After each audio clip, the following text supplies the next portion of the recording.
नमस्कार, मैं रवीश कुमार। क्या सही में इलेक्टोरल बॉन्ड से बीजेपी को चंदा कम मिला है? विपक्षी दलों को कहीं ज्यादा चंदा मिला है?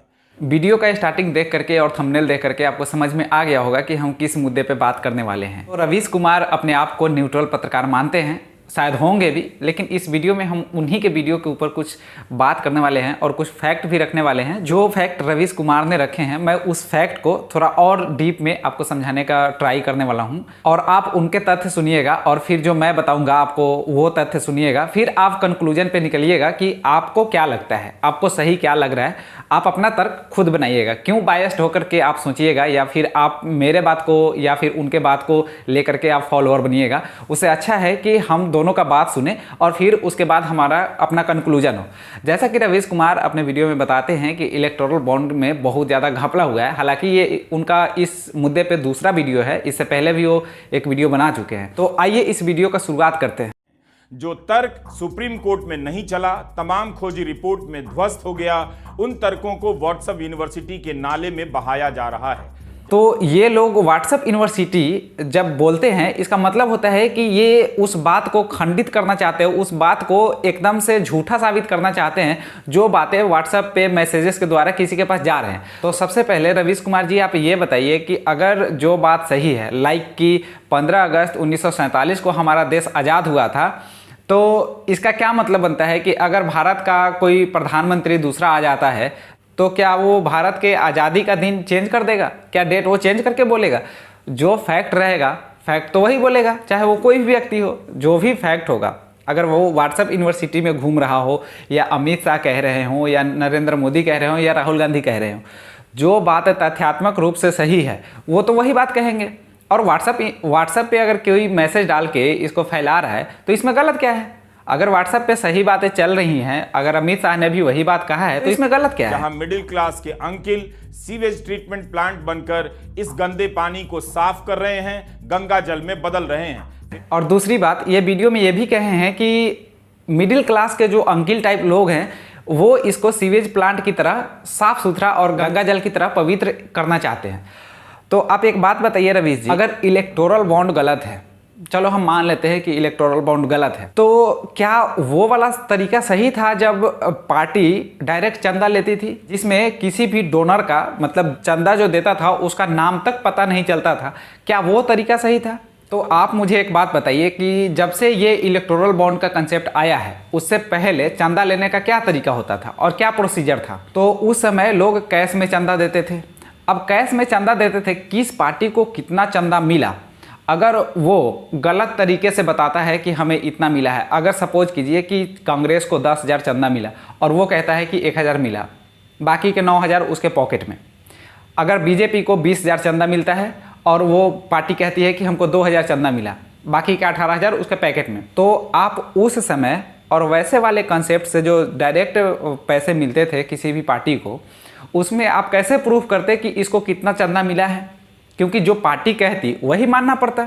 तो भ्रष्टाचार का गुंजाइश उस वाले तरीके में ज़्यादा था या इलेक्टोरल बॉन्ड खरीद के जो पार्टियों को चंदा दे रहे हैं इसमें ज़्यादा गड़बड़ी हो सकता है? और चलिए थोड़ा इसको और डीप में करते हैं। आप एक बात बताइए, अभी जो 2019 के बाद जो भी चंदा इलेक्टोरल बॉन्ड के माध्यम से लोगों ने दिया है, चाहे जिस भी लोगों ने जिस पार्टी को भी दिया हो, उसका डेटा तो है, कम से कम एसबीआई के पास उसका डेटा तो है कि किसने कितने का इलेक्टोरल बॉन्ड खरीदा है। इन सब के बीच बात क्या थी कि वो सार्वजनिक तौर पे अवेलेबल नहीं है।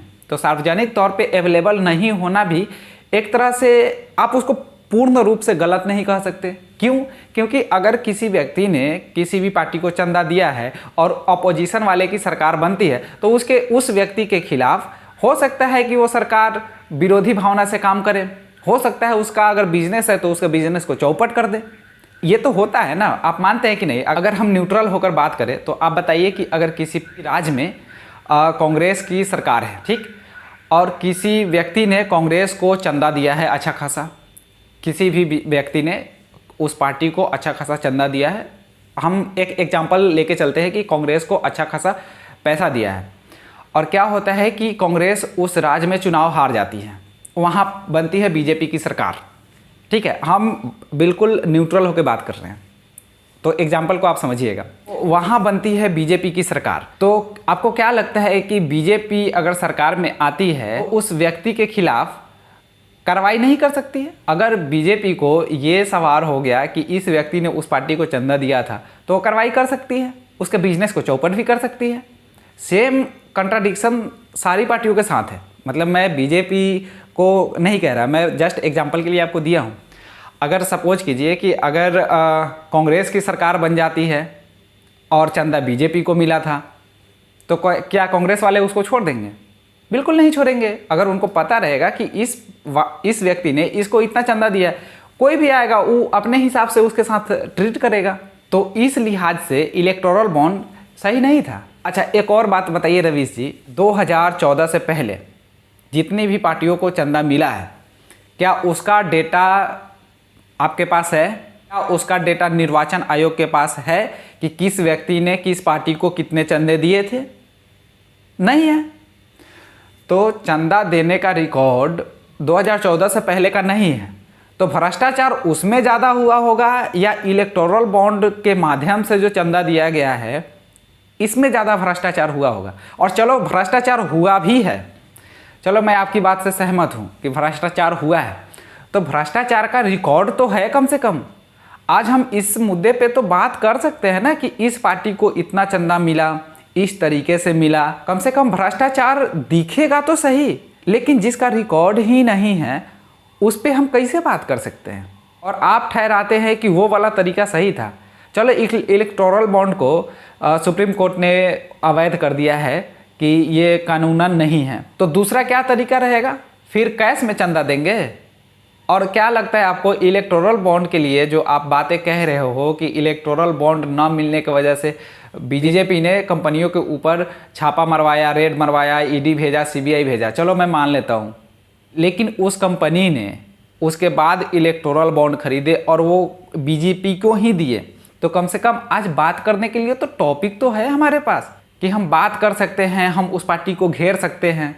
आप तो न्यूट्रल है ना, तो न्यूट्रल तरीके से बात करिए। और रवीश कुमार जैसे जितने भी अपने आप को न्यूट्रल पत्रकार बोलते हैं वो क्या सच में न्यूट्रल हैं?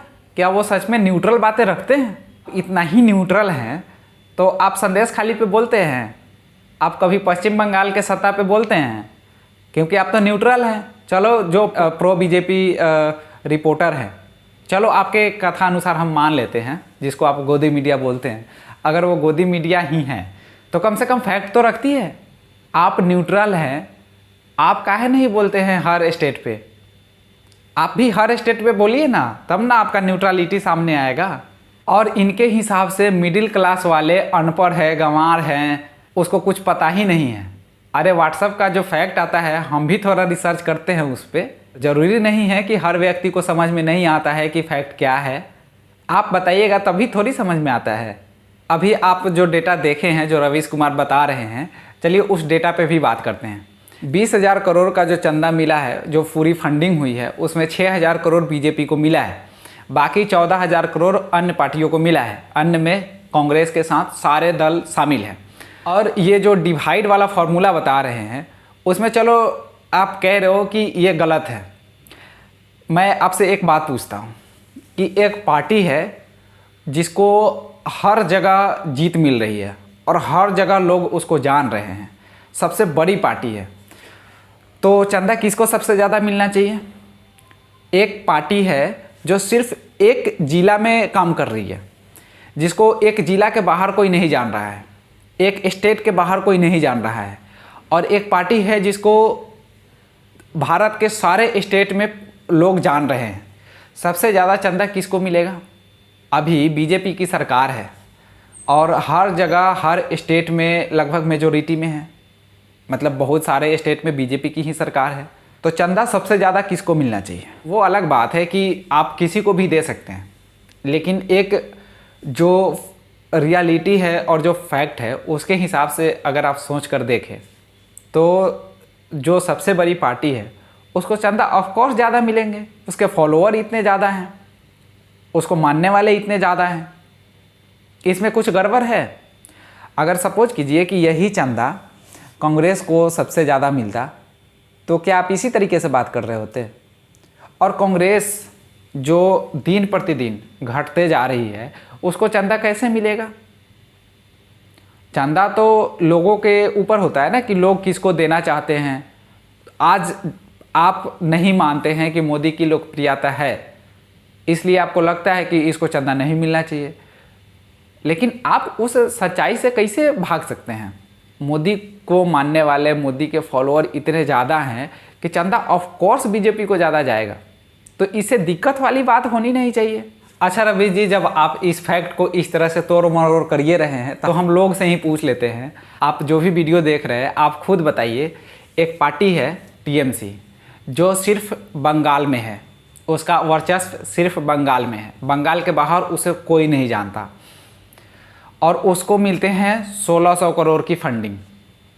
अब स्टेट वाइज भी अगर आप आंकड़ा देखते हैं, ठीक है, बीजेपी की सरकार है उत्तर प्रदेश में, बीजेपी की सरकार है हरियाणा में, बीजेपी की सरकार है गुजरात में, मुंबई में, हर जगह पे बीजेपी की सरकार है। और ये वैसे राज्य की मैं बात कर रहा हूँ जो जीडीपी में अच्छे खासे हैं, ऐसा नहीं है कि वो बंगाल से बहुत कम है, नहीं, महाराष्ट्र तो सबसे अव्वल दर्जे पे है।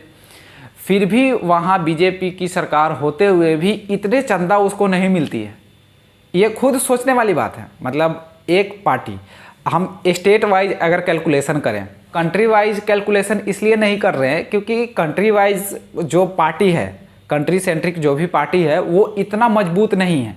तो आइए स्टेट वाइज हम कैलकुलेशन करते हैं। पश्चिम बंगाल में टीएमसी को 1600 करोड़ की फंडिंग मिलती है, और अन्य राज्यों का क्या हाल है? अब एक छोटी सी क्षेत्रीय पार्टी को 1600 करोड़ का चंदा मिलता है, बात इस पे होनी चाहिए।